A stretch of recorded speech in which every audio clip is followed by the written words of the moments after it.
দর্শক, সংবাদের শুরুতে আমরা যেমনটা জানাচ্ছিলাম যে খুলনার সোনাডাঙ্গায় এক গৃহকর্ত্রীকে নির্যাতনের অভিযোগে সোনাডাঙ্গা থানায় কর্মরত পুলিশের সহকারী উপপরিদর্শক সঞ্জয় মিত্র এবং তার স্ত্রীকে গ্রেফতার দেখানো হয়েছে। এই বিষয়ে বিস্তারিত জানাতে আমাদের সাথে নগরীর সোনাডাঙ্গা থানা থেকে যুক্ত হয়েছেন তরিকুল ইসলাম।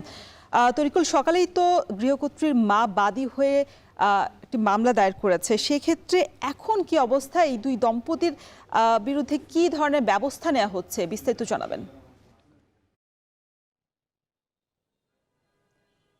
দেখুন, গৃহ পরিচারিকাকে নির্যাতনের যে মাত্রাটা, সেই মাত্রাটা আসলে ভয়াবহ এবং সেই কারণেই নরসিংদী থেকে মিলন দাস নামে যে গৃহ পরিচারিকা, তার মাকে আনা হয়েছে এবং আনার পরে এখানে সোনাডাঙ্গা থানায় তার বিরুদ্ধে মামলা হয়েছে, দম্পতির বিরুদ্ধে মামলা হয়েছে। পুলিশের এই থানায় কর্মরত এসআই সঞ্জয় মিত্র এবং তার স্ত্রী এএসআই পপি মিত্র, দুইজনকেই আটক করা হয়েছে এবং বর্তমানে এই থানার হাজতে রয়েছে এবং এটি তাদেরকে আদালতে প্রেরণ করার প্রস্তুতি নেওয়া হচ্ছে।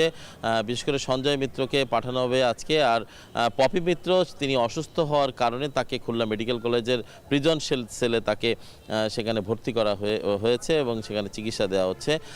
সেই সাথে যে নির্যাতিতা যে গৃহ পরিচারিকা মিলন দাস, তাকে খুলনা মেডিকেল কলেজ হাসপাতালে ভর্তি করা হয়েছে। প্রথমে গতকাল তাকে উদ্ধার করে ভিকটিম সাপোর্ট সেন্টার, এই থানায় অবস্থিত, এখানে ভিকটিম সাপোর্ট সেন্টারে মেয়েটিকে রাখা হয় এবং পরবর্তীতে মামলা হওয়ার পরে আজকে সকালে তাকে খুলনা মেডিকেল কলেজ হাসপাতালে ভর্তি করা হয়। তার মা মিনতি রানী, সে এখানে এসে আর্তনাদ করে এবং এখানে মামলায় তিনি বাদী হয়ে এই মামলাটি সোনাডাঙ্গা থানায় দায়ের করা হয়। আমরা আরেকটি বিষয় বলি, সেটা হচ্ছে যে এই মিলন দাস যে গৃহ পরিচারিকা, একে আমরা প্রায় তার অভিযোগের ভিত্তিতে তাকে প্রায়ই নির্যাতন করা হতো এবং গতকাল রান্নার তরকারি হাত থেকে পড়ে যাওয়ার কারণে এএসআই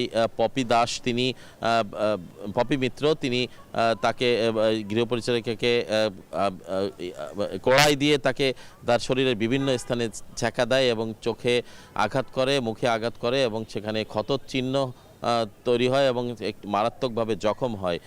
পরবর্তীতে তাকে কান ধরে উঠবস করার সময় প্রতিবেশীরা দেখে ফেলে এবং পুলিশকে খবর দিয়ে তাকে উদ্ধার করে তাকে থানায় আনা হয়, পুলিশের হেফাজতে আনা হয়। সব মিলিয়ে এই ছিল আমার কাছে খুলনার সোনাডাঙ্গা থানা থেকে পুলিশ দম্পতি যে নির্যাতন করেছে গৃহ পরিচারিকার উপরে, তার সর্বশেষ খবর।